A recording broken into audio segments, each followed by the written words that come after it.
Nancy's a senior scientist at Toronto General Hospital and professor of pediatrics, medicine, and public health sciences at the University of Toronto. Joanna is a lawyer, property developer, and former federal government property manager for the Department of Foreign Affairs and International Trade.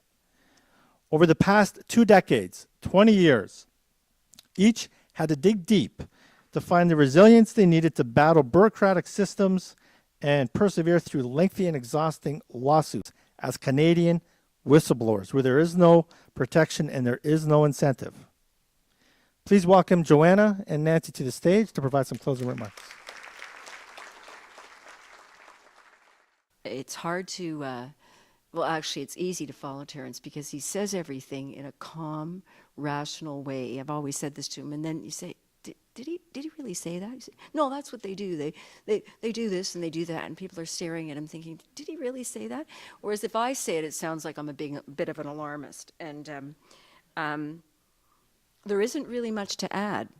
You know, I often say with whistleblowers, as I'm sure you know, are the people who are supposed to do the work when their arms are bleeding. You know, like, why don't you agitate for us? Is it, well, because I'm getting sued and I'm getting fired and I sort of lost a lot of money. And why don't you agitate? They said, well, no, you have to keep up the hope. And so Terence is an example of somebody who suffered, as David said, the worst thing somebody can suffer, and then went ahead and changed it. So that's, you know, it would be a great accomplishment if one of us did that, but he did it under the circumstances that were most adverse in life. So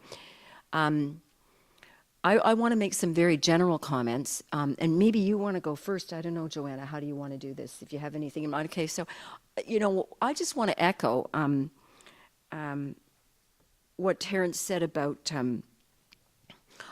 the approaches that make Vanessa's law necessary, because drug companies conduct most of the trials that lead to the drug licensing in this Canada and everywhere around the world, and we know from studies by Joel Lechkin, by other infamous and famous Canadians, that those data are very, very suspect. Those data cannot, frankly, be relied upon for an accurate portrait of safety and effectiveness.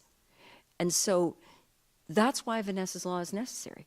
If we had, if you will, proximal controls on that, all of which he's tried and succeeded in getting in to try to correct. There's a lot of things to be corrected, and enforcement, as the second last speaker pointed out, Chris, I think, enforcement and the political will to maintain this bill is going to be absolutely critical.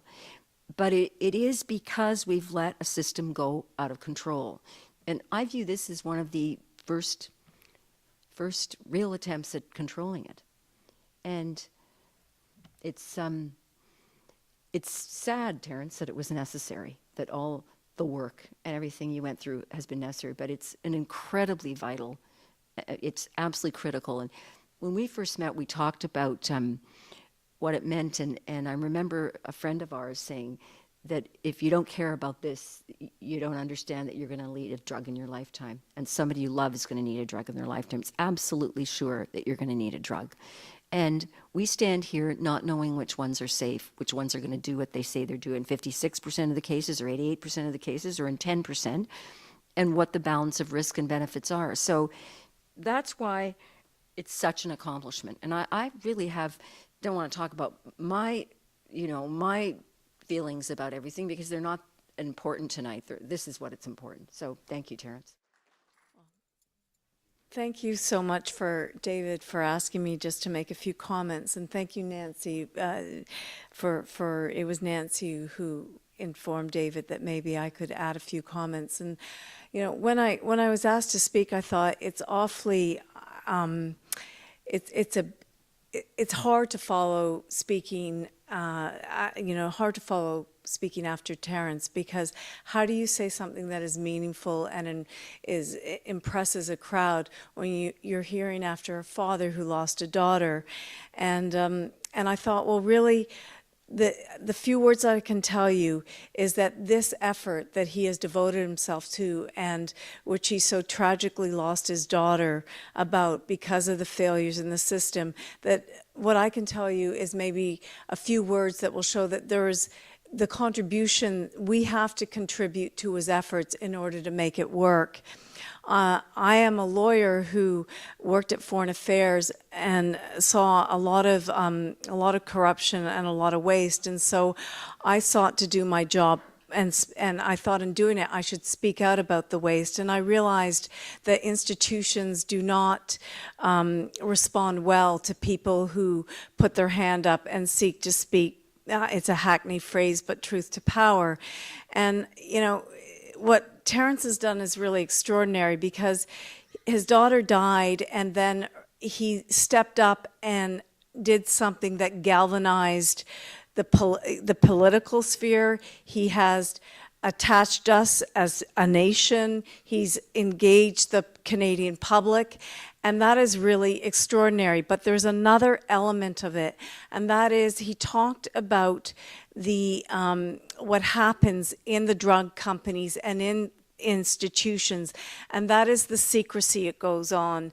And we are in an age now where vocational free speech is under siege, and it is under siege. I was on the board of the world's leading whistleblower organization, which is in Washington, and you know, the United States is far ahead of us in terms of whistleblower rights, but it is a fight that goes on daily, by the minute, to advocate for vocational free speech, because on the other side is the profits of companies and the power of governments that are pushed back.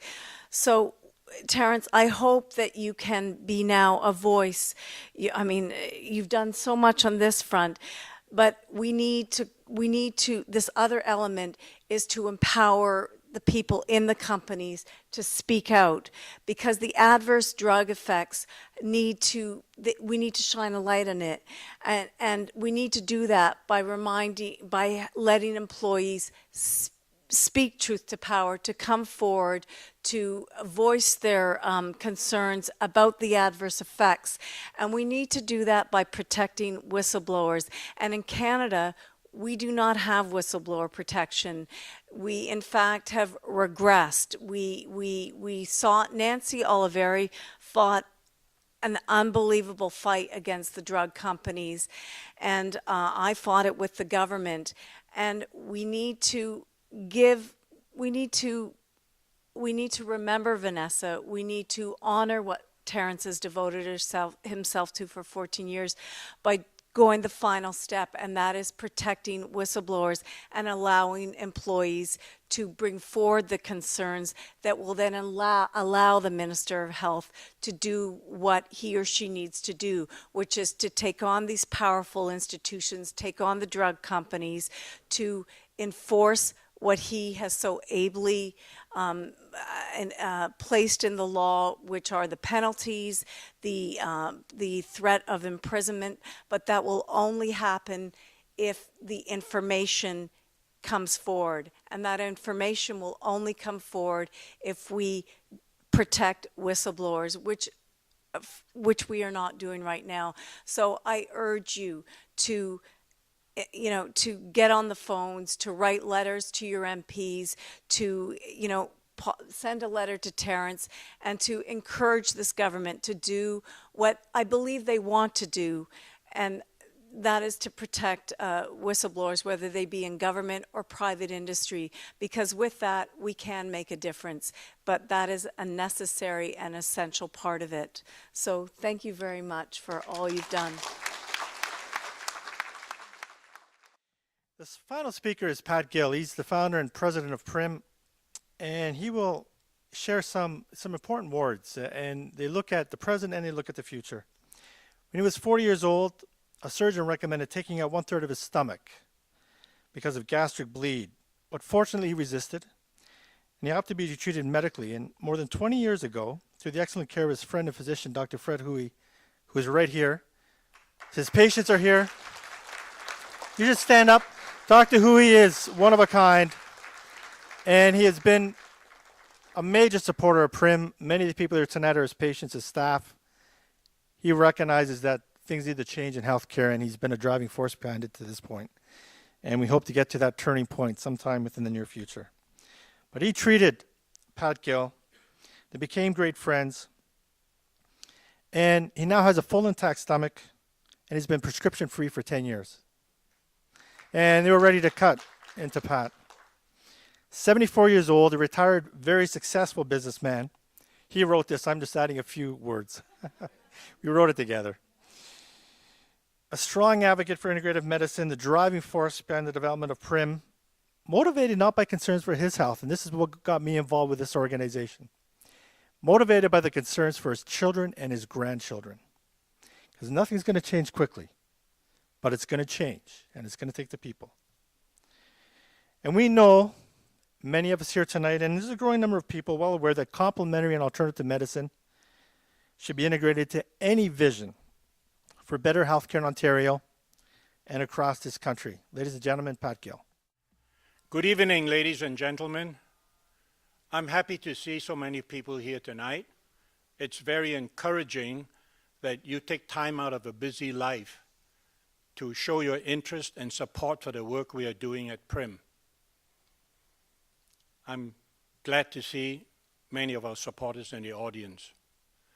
First of all, a huge thank you to Terence, Blair, Linda, Nancy, and Joanna for delivering some powerful statements about how our healthcare system is really only a sickness care system because it focuses mainly on treating symptoms and not healing people.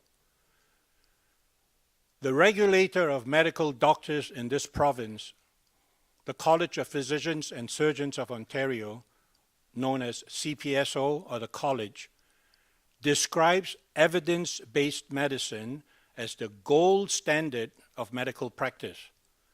Well, it's obvious from the discussions this evening that evidence-based medicine is broken. The healthcare system you and I rely on for our medical help is infected with pharmaceutical fraud, bribery, and corruption. If the medical journals that doctors rely on for treatment decisions are filled with ghost-written articles in which negative or potentially deadly clinical trial results are deliberately concealed, then what is clearly needed is a policy change to a concept of an outcomes-based medicine where doctors use treatment options to heal people, to actually restore them to health, while making patient safety its highest priority. Now, these treatment options are already available in Section 5.1 of the Medicine Act of Ontario, otherwise known as the Quinter Amendment, and it's been law in Ontario since MPP Monty Quinter sponsored the bill's passage through Queen's Park in December of 2000. Yet, despite this law being in force for almost 14 years, it's never been enforced. And as with the discussions of this evening, it could be the same with Vanessa's law, together with Vanessa's law, when it passes the Senate and receives royal assent. Section 5.1 of the Medicine Act states specifically, no member shall be found guilty of professional misconduct or of incompetence under Section 5.1 or 5.2 of the Health Professions Procedural Code solely on the basis that he practices a therapy that is non-traditional or departs from the prevailing medical practice unless there is evidence that proves that the therapy poses a greater risk to the patient's health than the traditional or prevailing practice. Excuse me.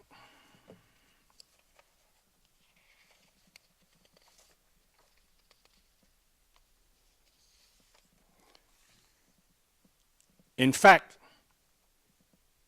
Section 5.1 has been blatantly and unlawfully disregarded by the college in its targeting, harassment, and persecution of integrative medicine physicians that practice non-traditional but safe therapies to restore patients to regular health.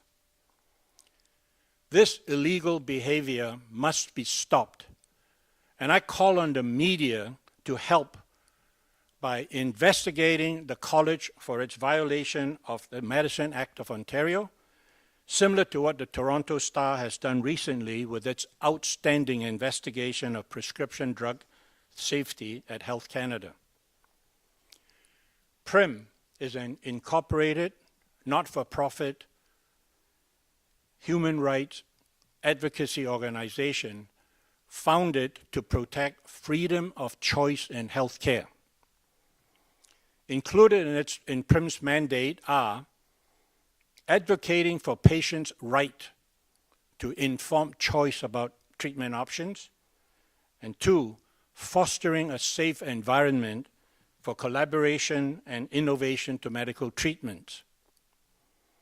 PRIM seeks to be the people's voice, to do whatever is required to support laws that improve health care. In fact, we are seriously contemplating a potential lawsuit against the college for breaking the law.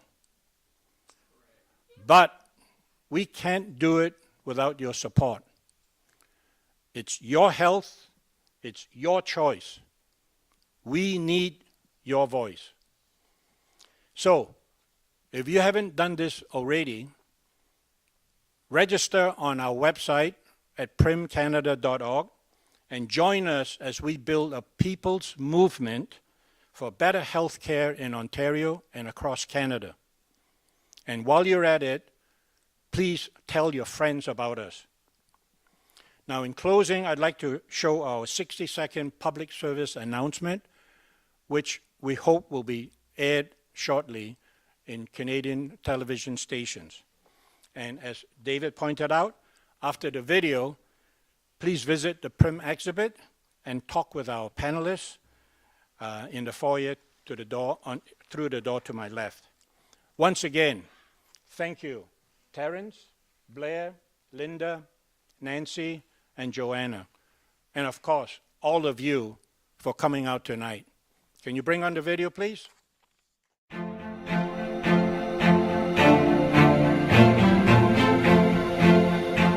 When it comes to healthcare, I want options.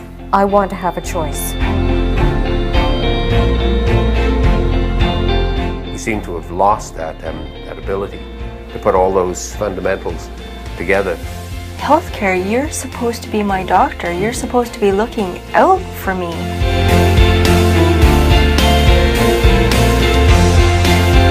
It changed my life. It feels good, actually. When I see it, it reminds me of where I was, and I'm always hopeful I'll never go back there.